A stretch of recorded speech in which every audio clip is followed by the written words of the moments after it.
इस गीत में दशकों से बिहार से हो रहे पलायन का दर्द झलकता है, लेकिन अब बिहार की नीतीश सरकार का ये दावा है कि पलायन में काफी कमी आ गई है, क्योंकि राज्य में अब इतना रोजगार दिया जा रहा है जितना कोई दूसरा राज्य नहीं दे रहा। नमस्कार, हॉट टॉपिक में आपका स्वागत है। मैं हूं अदिति राजपूत। बिहार सरकार की ओर से कुछ ताज़ा आंकड़े जारी किए गए हैं जो चर्चा का विषय बने हुए हैं। इन आंकड़ों के मुताबिक आपको बताते चलें कि कहा जा रहा है कि बिहार में पलायन जो है वो बहुत कम हो गया है। अगर पहले की बात की जाए तो पहले 5 करोड़ से ज़्यादा लोगों का पलायन था, ये सरकार का कहना है, लेकिन अब पलायन का आंकड़ा जो है वो घटकर करीब 3 करोड़ या अगर एग्जैक्ट कहें तो 2.9 करोड़ रह गया है। सरकार का कहना है कि बिहार में रोजगार बढ़ने से लोग वापस लौट रहे हैं।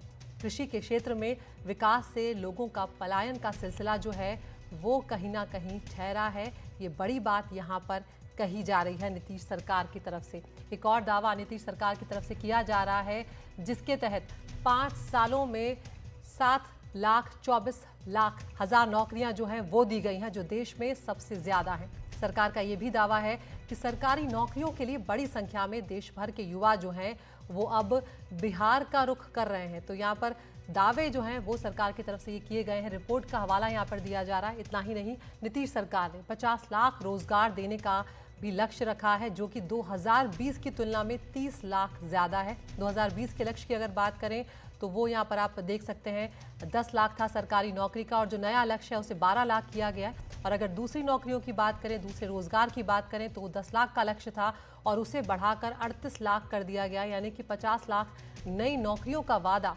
सरकार यहाँ पर करती हुई नजर आ रही है। तो इस चुनावी साल में रोजगार को लेकर नीतीश सरकार के इस दावे पर सियासी घमासान जो है वो भी शुरू हो चुका है। माननीय मुख्यमंत्री जी नौकरी भी 9 लाख से ज़्यादा दे चुके हैं और अभी तक जो है 28 लाख रोजगार दे चुके हैं। 50 लाख का उनका जो है नौकरी या रोजगार देने का उन्होंने कहा है और अभी 6 महीना के अंदर वो देंगे। चुनाव में तो रोजगार तो मुद्दा रहना ही चाहिए और जब तक लोगों को रोजगार नहीं मिलेगा, और इसलिए तो भरोसा पर मुख्यमंत्री जी खरा उतर रहे हैं।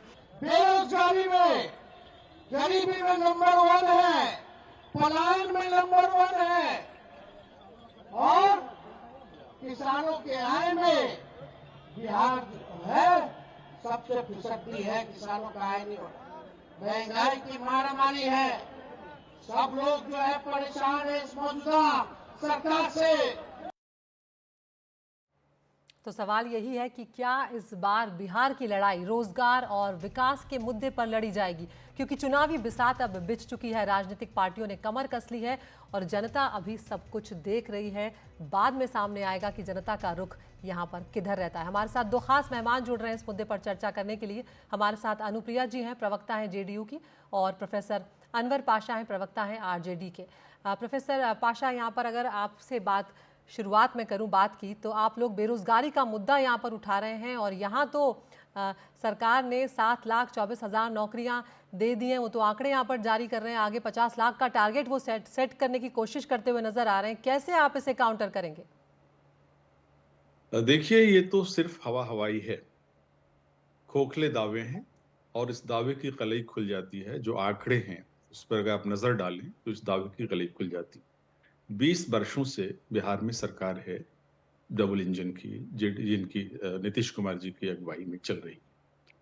कभी भी रोजगार बिहार का इशू नहीं बनने दिया इन लोगों ने पिछले 20 वर्षों में। और जब ये इशू बना है, 17 महीने की जो सरकार थी हमारी नीतीश जी के साथ, तेजस्वी यादव जी जब उप मुख्यमंत्री थे, तो उन्होंने इस 17 महीने की सरकार में रोजगार को सबसे बड़ा मुद्दा बिहार का बनाया।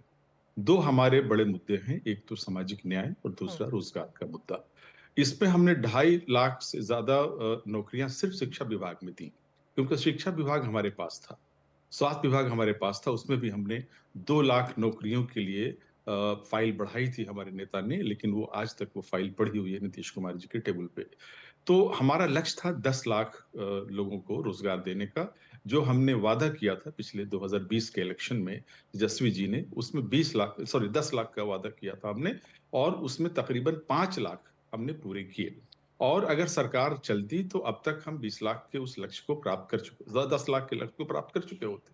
तो रोजगार तो कभी नीतीश कुमार जी के मुद्दे का हिस्सा रहा ही नहीं, और कभी उन्होंने रोजगार को सीरियसली नहीं लिया।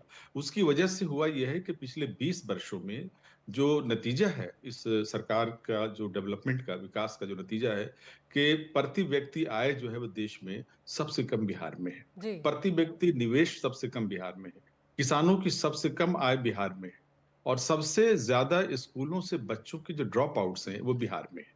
शिक्षा की जो सबसे निचली जो सतह है, साक्षरता की दर, वो बिहार में है। सबसे ज्यादा अफसरशाही बिहार में है, बिजली का दर बिहार में सबसे ज्यादा है। आज तक केंद्र सरकार से 20 वर्षों तक सरकार में रहने के बावजूद, बैसाखी बने रहने के बावजूद, नीतीश कुमार जी की हिम्मत नहीं हुई कि वो बिहार के लिए विशेष राज्य का दर्जा मनवा सके या विशेष पैकेज मनवा सके। तो ये अनुप्रिया जी स्थिति के पास बिहार में की है। आऊंगी जी, और भी मुद्दों पे हम चर्चा रखेंगे इस और पर। जो जी। महिलाओं की जो स्थिति है, महिलाओं की जो स्थिति है, एनीमिक बीमारी जो है, वो उससे ग्रस्त महिलाएं सबसे ज्यादा बिहार में है। बच्चों का कुपोषण सबसे ज्यादा बिहार में है।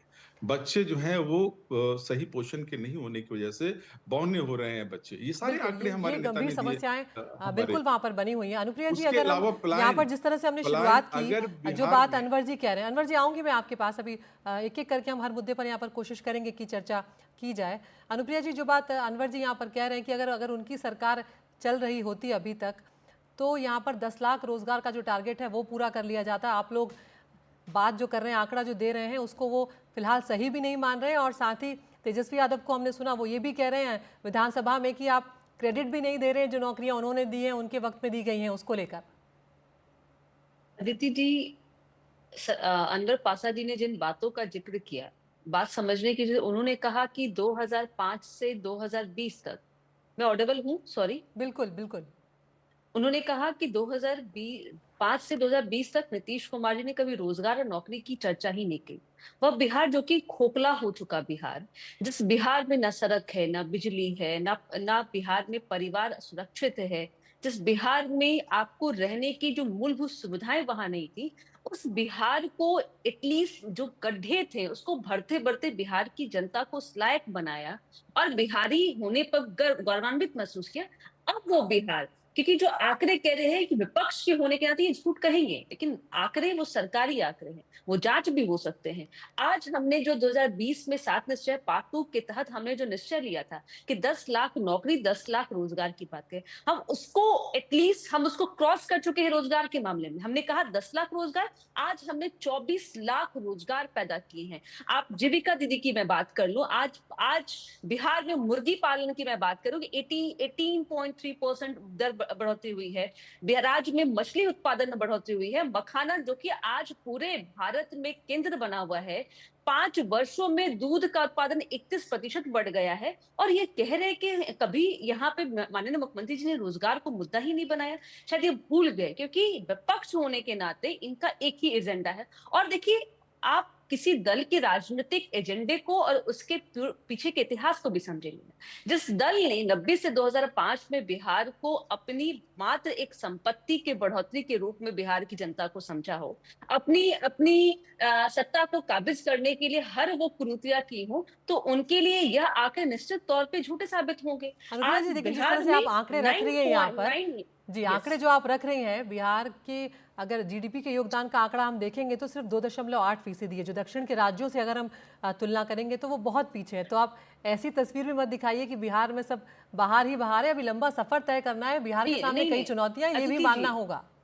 अदिति जी, देखिए, बिहार की बात करें, महिलाओं की बात उन्होंने कहा, आपको ये जानकर आश्चर्य होगा कि पूरे देश में बिहार में ही महिला पुलिस बल है, जो पूरे देश की तुलना में यहाँ 30,000 महिलाएं आज बिहार की सुरक्षा व्यवस्था को देखती हैं। महिलाएं जिनको 2005 में 50% आरक्षण मिला पंचायती राज में, ये कीमती क्या थी कि सामाजिक रूप से मजबूत करना। आज जीविका दीदी की मैं बात करूं, 1.2 लाख परिवार आज जीविका दीदी के भरोसे चल रही है। वो दीदियां जो बिहार को भी चला रही है और अपने परिवार को भी चला रही हैं। आज प्रजनन दर की मैं बात करूं 1.8 है, जबकि हम अगर कहें कि शिक्षा व्यवस्था में महिलाएं 67% जो है वो साक्षरता हुई है। महिलाएं आज रोजगार, और एक बहुत ही आश्चर्य, शायद आपने अपनी आंकड़ों में नहीं दिखाया, मैं बता भी दूं, और मुझे कोई भी गुरेज नहीं है, क्योंकि सच्चाई यह है कि शहरों और ग्रामीण में अगर मैं तुलना करूं तो ग्रामीण में महिलाएं ज्यादा अधिक रोजगार हैं पुरुष के बनस्पत। पुरुष वहां बेरोजगार हैं, लेकिन अगर शहरी की मैं बात करूं तो यहाँ पर शहरी में महिलाएं पिछड़ जाती हैं पुरुषों से। ये प्रोफेसर आंकड़े जो पाशा, यहाँ हमारे पर लिए एक आंकड़ा चुनौतियां मैं हैं। प्रोफेसर पाशा आपके सामने भी रखना चाहती हूँ। 2023-24 की अगर बात करेंगे, बेरोजगारी दर की बात करेंगे, तो भले ही दूसरे राज्यों से पीछे चल रहा हो बिहार, लेकिन राष्ट्रीय औसत के हिसाब से अगर देखें तो राष्ट्रीय औसत 3.2% है। हम लगातार अलग अलग ग्राफिक्स के जरिए आंकड़े भी आप लोगों को दिखा रहे हैं। तो बिहार में देश के औसत से जो बेरोजगारी दर है वो कम है, 3% है। तो थोड़ा क्रेडिट तो आपको प्रोफेसर पाशा देना होगा।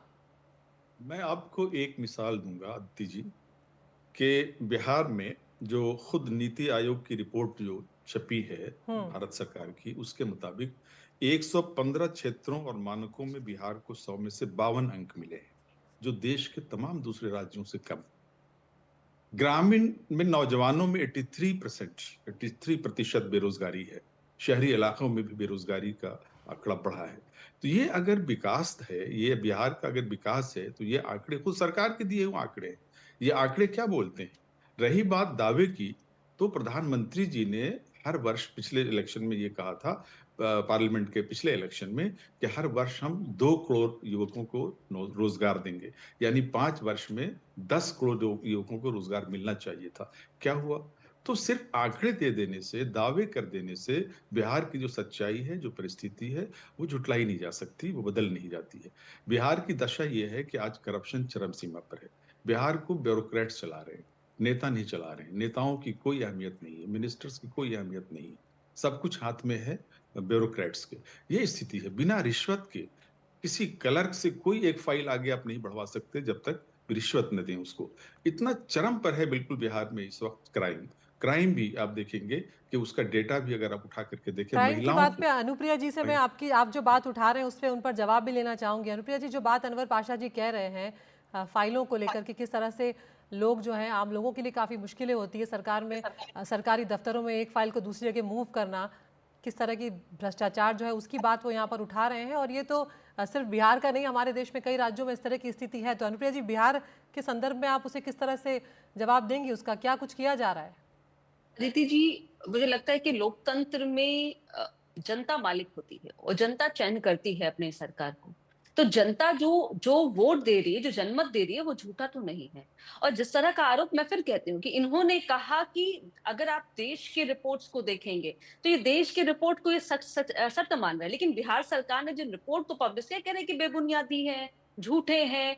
अब देखिए, जिनकी राजनीतिक नींव झूठ पे हो, क्योंकि अगर आप महागठबंधन को ध्यान में देखेंगे, जिस तरह से महागठबंधन जो एक तरह से अपने अपने राज्य में नेताओं के सुपुत्रों को राजगद्दी देने की नीति है, ये कभी भी बिहार या किसी भी प्रदेश की जनता के हित की बात नहीं करेंगे। और जिन आंकड़ों की बात करें, ये भ्रष्टाचार की बात करें, मैं आपको चुनौती देती हूँ, आप बिहार में घूम जाइए, आपको पता चल जाएगा, बिहार की जनता बोलेगी, वह महिलाएं बोलेंगी, किस तरह से जिनकी माँ, बेटी और आने वाला जो जनरेशन है, सब लोग कंट्रीब्यूट करते जा रहे हैं। और जिस भ्रष्टाचार की बात कर रहे हैं, तो जनता इतनी प्रबुद्ध है, वो सरकार खुद चुनती है। कोई यहाँ पे राजतंत्र नहीं चल रहा है, प्रजातंत्र है। और प्रजा में अपराध की बात पर भी जवाब दीजिए अनुप्रिया जी, क्योंकि हम जानते हैं कि क्या स्थिति है महिलाओं की सुरक्षा को लेकर, अपराध को लेकर, कानून व्यवस्था को लेकर कई सवाल जो हैं खड़े हुए हैं।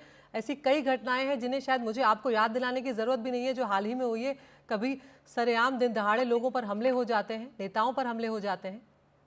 अदिति जी, ये किसी भी राज्य की सरकार यह दावा नहीं कर सकती कि वहां पे जीरो क्राइम हो सकता है।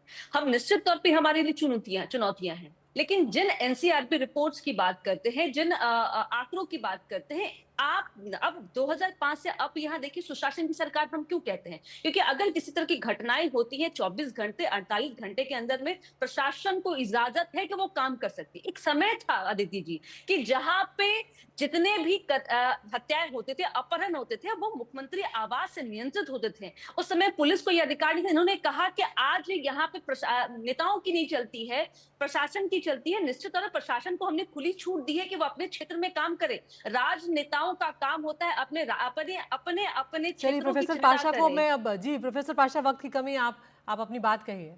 एक मुझे आप थोड़े से कुछ सेकंड्स दीजिए। जहां तक अनुप्रिया जी ने कहा कि जनता चुन रही है बार बार, जनता ने कभी अपना पूर्ण विश्वास नीतीश कुमार जी में नहीं जताया। आंकड़े बताते हैं, इलेक्शंस बिल्कुल। के रिजल्ट उठा करके देख लीजिए। पिछले 2020 में जो इलेक्शन हुए थे, उसमें भी हमें सिंगल लार्जेस्ट पार्टी के तौर पर जनता ने चुना था। हमारा वोट शेयर सबसे ज्यादा था। अभी जो पार्लियामेंट का इलेक्शन हुआ, हरचंद के हमको कम सीटें मिली, लेकिन हमारा वोट परसेंटेज तमाम पार्टियों से ज्यादा रहा है। तो जनता का विश्वास हमारे साथ है। बिल्कुल, तो अब और देखना जनता होगा प्रोफेसर जनता पाशा की जनता का विश्वास इस बार किसके साथ होता है, क्योंकि आपने जो बात कही नीतीश कुमार जी की, अभी तो चुनाव में थोड़ा वक्त है, अभी पता नहीं क्या और कोई पाला बदला जा सकता है, इसका इंतजार रहेगा, और जनता क्या कुछ तय करती है उसका भी इंतजार रहेगा। इतना ही वक्त था मेरे पास। बहुत बहुत शुक्रिया आप दोनों का हमसे जुड़ने के लिए, इस मुद्दे पर चर्चा करने के लिए।